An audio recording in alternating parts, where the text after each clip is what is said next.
I heard a horrible argument from one of these Republican YouTubers. I don't think it was Charlie Kirk this time, but that a knockoff version of him, and Lopez or something like that, I think. And his argument against immigration was, and he set this whole thing up. He had his prop with him. He had some Mexican guy with a backpack, and he just said to a Democrat on the street, "Hey, what do you think about borders and such?" And basically the person said they should be opened, and which was exactly what he was waiting for. He probably asked a bunch of people that day. So he had the person who said they thought that government shouldn't control people walking across an imaginary line, or it's not the way he phrased it, but that's what he said. And then his argument was, oh, well, that works out great. Here's a guy, here's an illegal who wants to come and stay at your house just for a few months.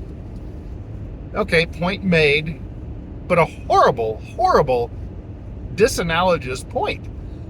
He's trying to say that it's the same thing that an unwelcome person goes into a home, a private home, and he's comparing that, he's trying to analogize this to a human being going into a huge landmass. And it's just, it breaks down so immediately that I think some people don't have critical thinking skills to understand that.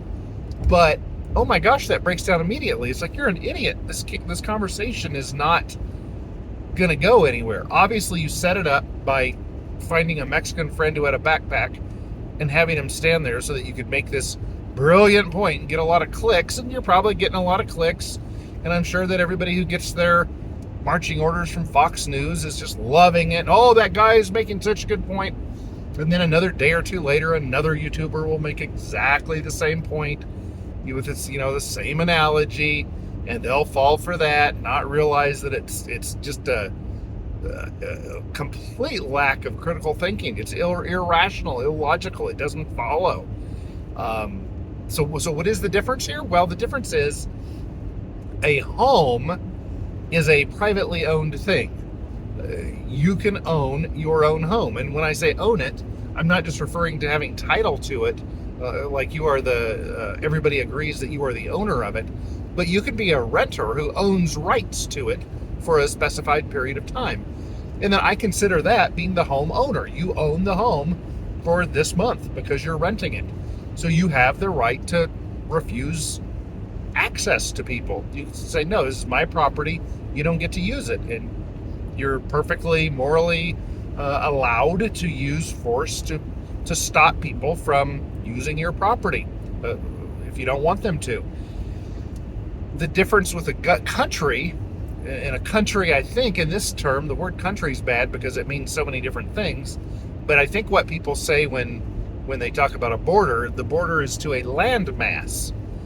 And yes, the land mass is controlled by, politically controlled by an organization called the United States, or the United States government, whatever you want to call it. But it's just a big land mass, and you can't, nobody owns it all. So as long as somebody in this land mass doesn't mind that person being on the land mass, and they have as much ownership rights as the next person to a hunk of unclaimed land, people get to be there. Now, if there is a private property, whether it's 1 acre or half an acre or 500,000 acres, you can prevent people from being on your property then. But the whole country is not some sort of a communist collective we kind of place that we get to tell the next person that they can or can't be in this huge landmass. That's ridiculous. And then I'll toss in something else that's ridiculous about many conservative arguments about borders. So conservatives spend all this time and energy saying that they hate bureaucracy and government's too big and they want it to be smaller and streamline it so it can just do military, law enforcement, maybe roads, maybe courts, but not really much beyond that. They don't like the bureaucracy. They want it to be a streamlined, efficient thing. It's like a business would be. Well, the same Republican then the following day will say, well, I don't mind illegals. They just, I don't mind the Mexicans. They just need to do it right. They can't come sneaking across the border. In essence, what they're saying is doing it right means going through a huge, bureaucratic, ridiculous process of filling out applications and spending money with this government and that government, and this application and that application, going through all of this junk. That's doing it right, doing it legally. Well, wait a minute. I thought you wanted to streamline things. How about the government? You don't let the government give welfare to people, and then only the people who go out and get jobs will be able to live and support themselves. It's what we all want. We want people who are willing to work. There certainly aren't enough of those native folks in the United States. Government's jurisdiction, America, whatever we want to call the landmass. Yeah, I think most people would agree, hey, we need people who are willing to do work. Why do you want them to go through a bureaucratic BS process to get here? So maybe there's some good arguments for some people controlling some imaginary lines so that other people don't walk across them.